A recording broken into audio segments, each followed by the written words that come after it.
नमस्कार मंडळी, welcome to निराली माय चॅनल. आज 11 एप्रिल भारताच्या महान समाजसुधारकांपैकी एक महात्मा ज्योतिराव फुले यांची आज जयंती आहे. त्यानिमित्तानं त्यांच्याविषयीची काही माहिती आपल्यासोबत शेअर करते. यंदाचा हा प्रसंग अधिक महत्त्वाचा आहे कारण आजपासून त्यांच्या 200व्या जयंती वर्षाचा शुभारंभ होत आहे. महात्मा फुले यांचे जीवन नैतिक धैर्य, आत्मचिंतन आणि समाजहितासाठीच्या अतूट समर्पणाचे एक प्रेरक उदाहरण आहे. केवळ त्यांनी स्थापन केलेल्या संस्था किंवा चळवळीसाठीच त्यांची ओळख नाही, तर त्यांनी लोकांच्या मनात आशा आणि आत्मविश्वास जागवला. त्याचा व्यापक प्रभाव आजही आपल्याला जाणवतो. त्यांचे विचार देशवासियांसाठी दीपस्तंभासारखे आहेत. महात्मा फुलेंचा जन्म 1827मध्ये महाराष्ट्रातील एका अत्यंत सामान्य कुटुंबात झाला. मात्र सुरुवातीच्या आव्हानांना त्यांनी कधीही शिक्षणाच्या, धैर्याच्या आणि समाजसेवेच्या मार्गात अडथळा ठरू दिलं नाही. कितीही अडचणी आल्या तरी माणसाने मेहनत करावी, ज्ञान मिळवावे आणि समस्यांवर तोडगा काढावा अशी त्यांची धारणा होती. बालपणापासूनच महात्मा फुले अत्यंत जिज्ञासू होते. आपल्या वयाच्या इतर मुलांच्या तुलनेत ते खूप जास्त पुस्तके वाचत असत. ते म्हणायचे की आपण जितके जास्त प्रश्न विचारतो तितके जास्त ज्ञान त्यातून बाहेर येते. शिक्षणाचा प्रसार हे महात्मा फुले यांच्या जीवनाचे सर्वात महत्त्वाचे ध्येय बनले होते. ज्ञान ही कोण्या एका वर्गाची मक्तेदारी नसून ती सर्वांसोबत वाटून घेण्याची शक्ती आहे, असे ते मानत. एकेकाळी समाजातील मोठ्या घटकाला शिक्षणापासून वंचित ठेवले जात होतं. तेव्हा त्यांनी मुलींसाठी आणि वंचितांसाठी शाळा सुरू केल्या. ते म्हणायचे की आईच्या माध्यमातून मुलांमध्ये संस्कार आणि सुधारणा होतात. त्या अत्यंत महत्त्वाच्या असतात कारण त्या आईच्या माध्यमातून होतात. त्यामुळे शाळा सुरू करायच्या असतील तर त्या आधी मुलींसाठी सुरू केल्या पाहिजेत. त्यांनी शिक्षणाला न्याय आणि समानतेचे माध्यम बनवले. शिक्षणाबाबतचा त्यांचा दृष्टिकोन आजही आपल्याला प्रेरणा देतो.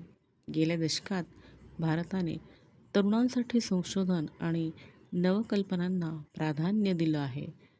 तरुणांनी प्रश्न विचारावेत, नवीन गोष्टी शिकाव्यात आणि नवनिर्मितीसाठी प्रेरित व्हावे अशी व्यवस्था निर्माण करण्याचा प्रयत्न केला जात आहे. आपल्या ज्ञानाच्या आणि बुद्धिमत्तेच्या जोरावर महात्मा फुलेंनी शेती, आरोग्य आणि ग्रामीण विकास अशा क्षेत्रांची सखोल माहिती मिळवली होती. शेतकरी आणि कामगारांवर होणारा अन्याय समाजाला कमकुवत करतो असं त्यांचं मत होतं.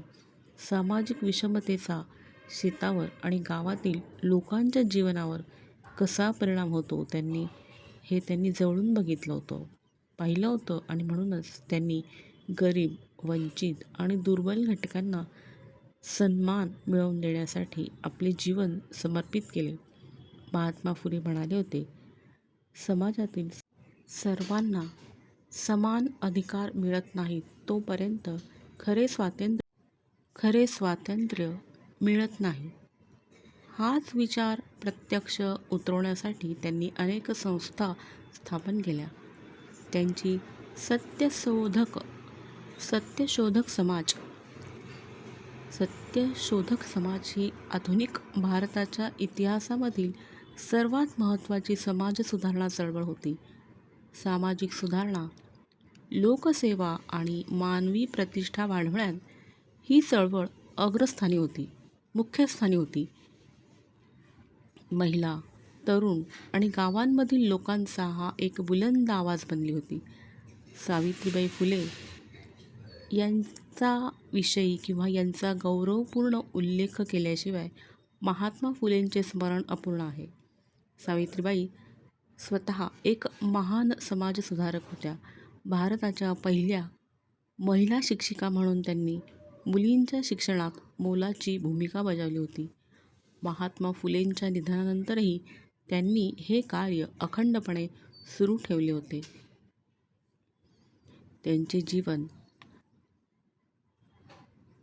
आपल्याला शिकवते की समाजाची शक्ती जनहित आणि नैतिक मूल्यांशी जोडून भारतात क्रांतिकारी बदल घडवून आणता येतात. याच कारणामुळे आजही त्यांचे विचार कोट्यावधी लोकांमध्ये नवी उमेद जागवतात. महात्मा ज्योतिराव फुले हे 200 वर्षांनंतरही केवळ इतिहासातील एक नाव नसून ते भारताच्या भविष्याचे मार्गदर्शक बनून उभे आहेत. आज त्यांच्या 200व्या जयंती वर्षाच्या सुरुवातीला त्यांचे विचार आचरणात आणणं हीच त्यांच्यासाठी खरी श्रद्धांजली असेल. माहिती आवडल्यास प्लीज लाईक करा, शेअर करा. Please like, share and subscribe निराली माय चॅनल. थँक्यू.